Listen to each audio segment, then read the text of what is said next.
할렐루야. 오늘 성전을 찾으신 우리 성도님들을 주님의 이름으로 환영하고 또 축복합니다. 주님께서 오늘 우리에게 주시는 마음을 또 말씀을 신비에 잘 새기고 또 한 주간 우리의 삶의 힘으로 능력으로 삼으셔서 또 복된 한 주간 열어가시는 성도님들 되시기를 주님의 이름으로 축복합니다. 성격이 꼼꼼한 분들이 계시죠. 눈썰미가 좋고 또 숫자 이해가 빨라서 돌아가는 상황 판단도 잘하시는 분들이 계십니다. 사택에 저랑 함께 동거하는 여인이 딱 그런 유형의 사람입니다. 반면에 저는 어떨까요? 저는 썩 꼼꼼한 성격이 아닙니다. 대신 도전적이고 모험을 좋아하고 지나간 일을 한번 복귀하고 나면 깨끗하게 잊는 그런 성격입니다. 그래서 그런지는 몰라도 어렸을 때에는 종종 물건을 잘 흘리고 다녔습니다. 신발 주머니도 놓고 오고 돈 주머니도 놓고 오고 가방도 놓고 다니고 그래서 많이 혼났던 기억이 있습니다. 성인이 되고는 좀 나아졌지만 여전히 그런 부주의함이 제게 있음을 잘 압니다. 그래서 더더욱이 메모하는 습관을 기르려고 애쓰고 있습니다. 그런데 이런 성격은 유전된 것 같습니다. 저희 어머니가 성격이 매우 시원시원하십니다. 아들, 딸, 며느리 생일을 기억 못하셔서 매번 물으시기도 하고 가끔은 당신 생일도 잊어버리실 때가 있을 정도입니다. 여하간 무언가를 잃어버리는 경험들을 다들 해보셨으리라 생각합니다. 그런데 이 상실감 혹은 부재에서 오는 감정은 좀 다른 감정을 불러오게 되죠. 상실감과 부재는 곧 죄책감과 후회를 불러옵니다. 그래서 이 감정을 다루는 일이 참 쉽지 않습니다. 우리 모두는 인생의 어느 때에 부재를 경험합니다. 부재로 인한 상실감을 경험하죠. 어떤 분은 오늘 이 자리에 앉아 사랑하는 사람의 빈자리를 아프게 느끼고 계실지도 모르겠습니다. 또 어떤 분들은 오랫동안 품어온 꿈이 산산조각 나는 경험을 하셨을 수도 있죠. 취업의 문이 열리지 않고 사업이 계속해서 어렵고 또 관계가 무너질 때 우리는 미래에 대한 희망의 부재를 경험합니다. 불안과 걱정이 마음을 가득 채울 때 또 우리는 평안의 부재로 고생합니다. 밤새 뒤척이며 내일을 걱정하고 안정감을 잃어버린 채 불확실한 미래를 맞이하는 것은 참으로 힘든 일이 아닐 수 없습니다. 또 이 시대를 살아가면서 많은 사람들이 진리의 부재 혹은 진리가 흐려지는 경험을 하기도 합니다. 무엇이 옳고 그른가, 또 어디로 가야 하는 것이 맞는 것인가, 이런 방향성을 잃을 때에 우리는 혼란스러움을 느낍니다. 제자들도 마지막 만찬의 밤에 이와 같은 부재의 두려움을 경험했습니다. 오늘 14장 본문을 보면 예수님께서는 곧 그들을 떠날 것이라 이렇게 말씀하셨습니다. 그래서 제자들의 마음은 근심으로 가득하게 되었습니다. 그들의 선생님이자 친구이신 그리고 자신들이 의지했던 예수님이 떠나가신다는 것은 상상할 수도 없는 두려움과 상실감을 불러일으켰습니다. 그들은 생각했죠. 내가 어떻게 주님 없이 살아갈 수 있을까? 종종 우리도 같은 질문을 던지기도 합니다. 어떻게 내가 이 아픔을 이길 수 있을까? 이 공허함을 어떻게 채울 수 있을까? 이 혼란함 속에서 어떻게 길을 찾을 수 있을까 하고 말이죠. 부재는 우리에게 질문을 던지고 때로는 우리의 신앙까지 시험합니다. 하지만 오늘 우리가 기억해야 할 것은 부활하시는 주님을 믿는 우리는 결코 혼자가 아니라는 사실입니다. 여기에 주님의 약속이 있습니다. 우리 18절 말씀 함께 합독하겠습니다. 내가 너희를 고아와 같이 버려두지 아니하고 너희에게로 오리라. 아멘. 이 약속은 마지막 밤 제자들에게 주셨고 오늘 우리에게도 똑같이 허락해 주시는 말씀입니다. 오늘 본문 말씀에서 예수님은 떠나시기 전에 자신이 육체적으로 떠나갈지라도 제자들이 결코 홀로 남겨지지 않을 것이라 약속의 말씀을 주십니다.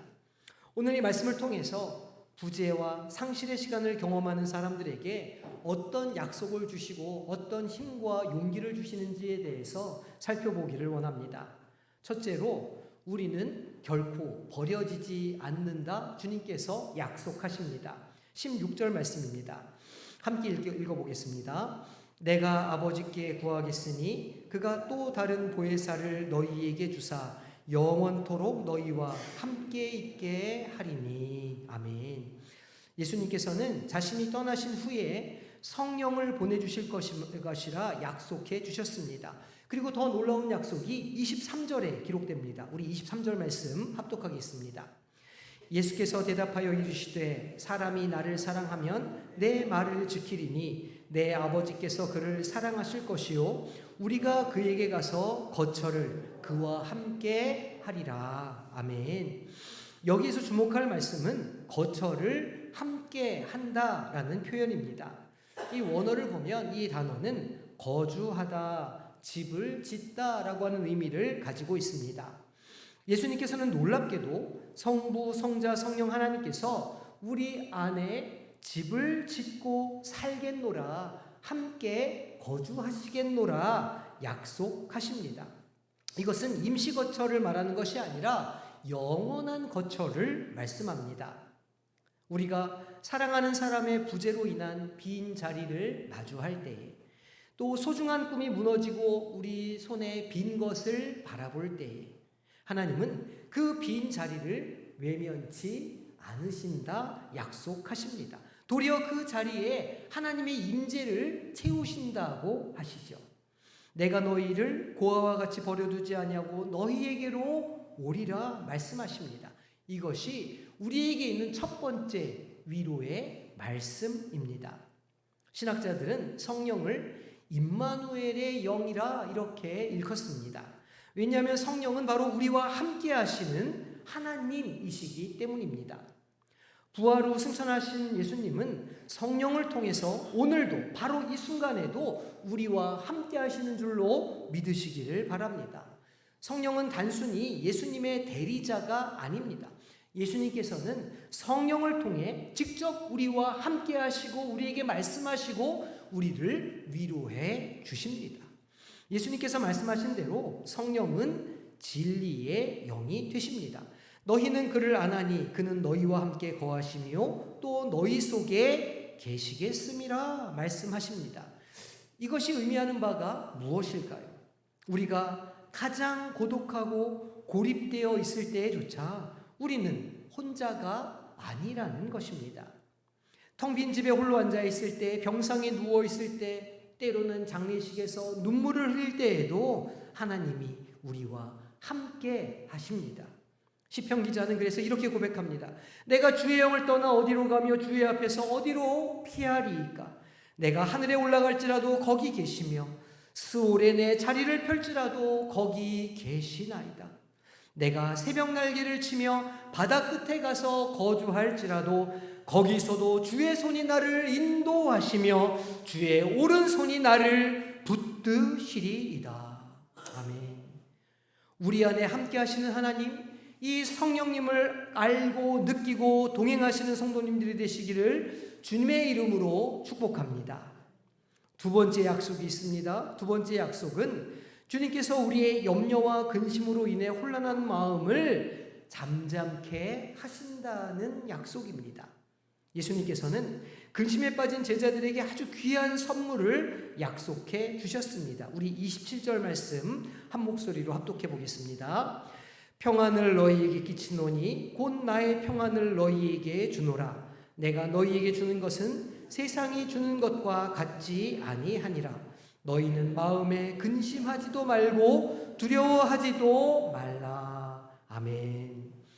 예수님께서 말씀하시는 평안은 단순히 문제가 없는 상태를 의미하지 않습니다. 그리스어 평안을 의미하는 에이레네와 샬롬은 단순한 평화가 아닙니다. 온전함, 충만함, 복된 상태를 의미하는 단어입니다. 예수님께서는 자신의 평안, 곧 나의 평안을 주겠노라 약속하십니다. 이 평안은 상황과 관계없이 하나님과의 관계 안에서 누리는 깊고 넓고 온전한 평안을 말씀합니다. 특별히 주목할 것은 세상이 주는 것과 같지 않다는 말씀입니다. 세상이 주는 평안은 외부 환경에 달려 있습니다. 우리가 건강할 때, 경제적으로 안정되어 있을 때, 관계가 좋을 때 느끼는 일시적인 평안입니다. 그러나 예수님께서 주시는 평안은 이 환경을 초월하는 평안입니다. 폭풍 가운데에서도, 십자가의 고통 가운데에서도, 눈물을 흘릴 때에도 예수님께서 가지셨던 그 평안을 우리에게 주시겠다고 약속하십니다. 부활하신 예수님이 제자들에게 처음 나타나셨을 때 하신 말씀이 무엇이었는지 기억이 나십니까? 예수께서 오사 가운데 서서 이르시되 너희에게 평강이 있을지어다 입니다. 두려움에 떨며 문을 걸어 잠그고 숨어있던 제자들에게 부활하신 주님은 평안을 선포하셨습니다. 그것은 단순한 인사가 아니라 능력의 선포였습니다. 갈릴리 바다의 폭풍을 잠잠케 하셨던 것처럼 예수님께서는 제자들의 마음의 폭풍도 잠잠케 하셨던 것입니다. 오늘 우리는 불안의 시대를 살고 있습니다. 불안으로 인해서 정서적인 장애를 겪습니다. 이것이 현대인의 가장 흔한 정신건강 문제 중에 하나입니다. 정치적인 위기, 경제적인 불확실성, 관계의 갈등과 같은 여러 이유들이 우리의 평안을 위협합니다. 그러나 부활하신 주님은 지금도 동일하게 우리에게 말씀하십니다. 너희에게 평강이 있을지어다. 빌립보서는 이 평안을 일컬어서 모든 지각에 뛰어난 하나님의 평강이라 기록합니다. 이 말은 이성적으로 이해할 수 없는 평안이라는 뜻이죠. 상황상 두려워하고 걱정해야 할 때인데도 느껴지는 설명할 수 없는 평안입니다. 주변 사람들은 궁금해합니다. 어떻게 그런 상황에서도 그렇게 평안할 수가 있습니까? 라고 물어볼 정도의 평안입니다. 이것이 예수님께서 우리에게 주시는 약속입니다. 주님께서 주시는 이 평안을, 이 선물을 누리시기를 주님의 이름으로 축복합니다. 세 번째 주시는 약속이 있습니다. 혼란함 속에서도 진리를 붙드는 힘을 주신다, 우리에게 약속해 주십니다. 예수님께서 제자들에게 또 다른 놀라운 약속의 말씀을 주십니다. 우리 26절 말씀 함께 합독하겠습니다. 보혜사 곧 아버지께서 내 이름으로 보내실 성령, 그가 너희에게 모든 것을 가르치고 내가 너희에게 말한 모든 것을 생각나게 하리라. 아멘. 예수님께서는 자신이 떠난 후에도 그 남겨진 제자들이 진리 가운데 거할 수 있도록 성령을 보내주신다 약속하셨습니다. 오늘 우리가 살고 있는 시대를 포스트 진리 시대, 그러니까 진리 이후의 시대라고 말하기도 하고 다원주의 시대라 말하기도 합니다. 여러 가지의 진리가 공존하는 시대라 그런 뜻입니다. 유튜브를 통해서 너무나 많은 정보가 흘러넘치지만 무엇이 참된 진리인지 구별하기가 쉽지 않습니다. 도덕적인 가치관이 흔들리고 절대적인 진리는 부정되며 모든 것이 상대적이라고 하는 주장에 힘이 실리는 그런 진리의 부재를 경험하는 삶을 살아갑니다. 그러나 예수님께서는 우리에게 진리의 영이신 성령을 보내주셨습니다. 요한복음 16장 13절을 보니까 예수님께서는 성령님을 이렇게 설명하십니다. 그러나 진리의 성령이 오시면 그가 너희를 모든 진리 가운데로 인도하시리니 그가 스스로 말하지 않고 오직 들은 것을 말하며 장래의 일을 너희에게 알리시리라 라고 말씀하십니다. 성령은 우리에게 예수님의 말씀을 생각나게 하십니다. 이것은 단순히 암기를 도와주신다는 의미가 아닙니다. 이 원어의 의미는 기억나게 하다, 마음에 떠오르게 하다라는 의미를 가지고 있습니다. 성령은 우리가 필요한 순간에 예수님의 말씀이 떠오르게 하시고 그 말씀이 오늘 우리의 상황에 어떻게 적용되는가를 깨닫게 해 주시는 분이십니다. 성령님은 하나님의 말씀을 통해 우리를 하나님께로 인도해 가시는 분이십니다. 요한일서 2장 27절은 이렇게 말씀합니다. 너희는 주께 받은 바 기름 부음이 너희 안에 거하나니 아무도 너희를 가르칠 필요가 없고 오직 그의 기름 부음이 모든 것을 너희에게 가르치며 또 참되고 거짓이 없으니 너희를 가르치신 그대로 주 안에 거하라 라고 말씀합니다. 성령은 우리 내면의 영적 교사로서 우리 안에 거하시며 진리를 분별하도록 도우시는 분이십니다. 때때로 우리는 인생의 중요한 결정 앞에서 어떤 길이 옳은지 어떤 길을 선택해야 하는지 혼란스러울 때가 있습니다. 성령께서는 그런 때에 우리에게 지혜를 주시는 분이십니다. 너희 중에 누구든지 지혜가 부족하거든 모든 사람에게 후히 주시고 꾸짖지 아니하시는 하나님께 구하라 그리하면 주시리라 말씀하십니다. 성령님은 겸손히 구하는 마음에 지혜를 허락해 주시는 분이십니다. 성령은 또한 우리의 마음을 새롭게 하시는 분이십니다. 로마서 12장 2절 말씀입니다. 너희는 이 세대를 본받지 말고 오직 마음을 새롭게 함으로 변화를 받아 하나님의 선하시고 기뻐하시고 온전하신 뜻이 무엇인지 분별하도록 하라라고 우리를 가르칩니다. 성령은 우리의 생각을 변화시켜 하나님의 관점에서 우리의 인생을 보게 하시고 세상을 보게 하시는 분이십니다. 여기 세 가지 약속이 있습니다.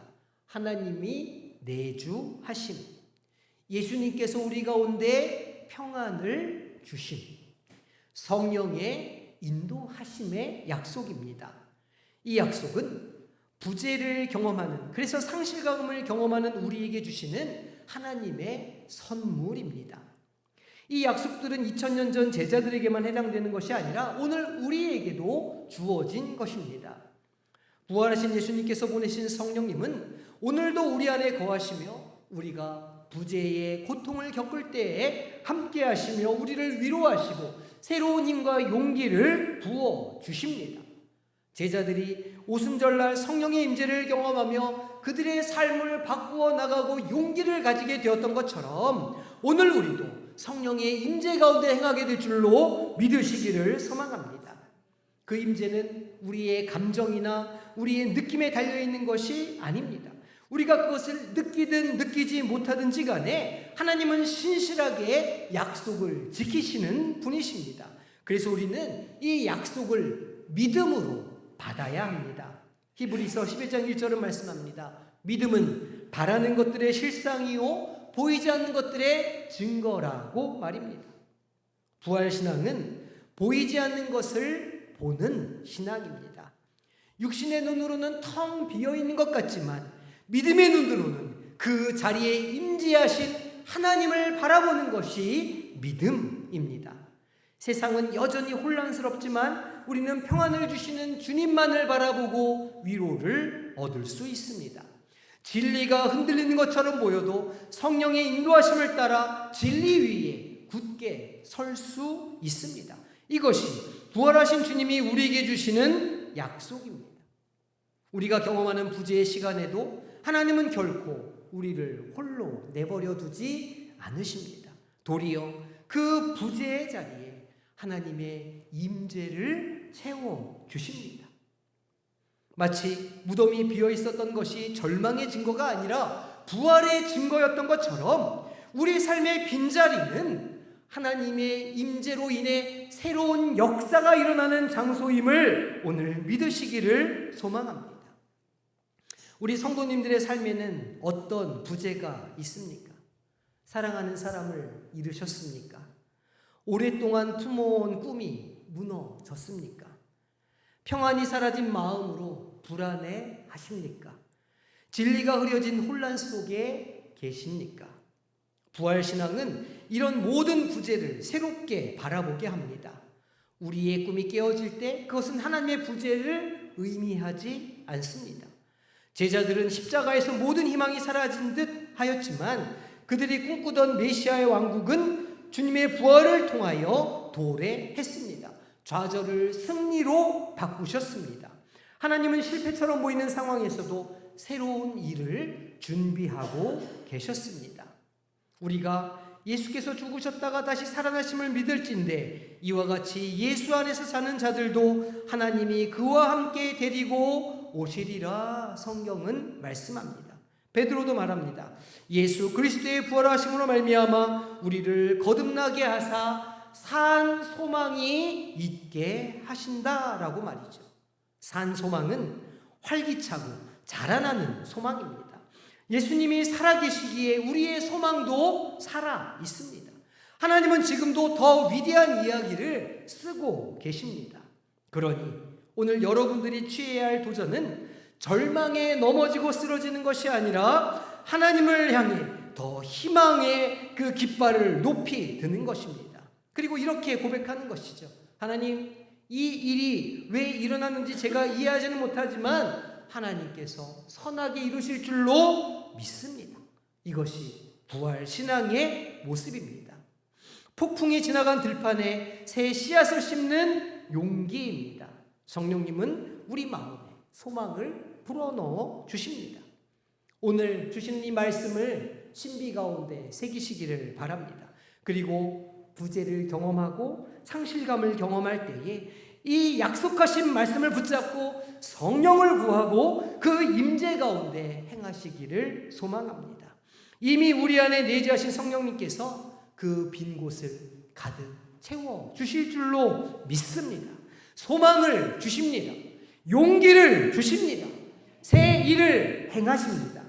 우리와 함께 하시는 임마누엘 하나님을 앙망하며 이번 한 주간 용기를 내고 다시 일어서서 희망을 가지고 달려가시는 우리 성도님들이 되시기를 주님의 이름으로 축복합니다.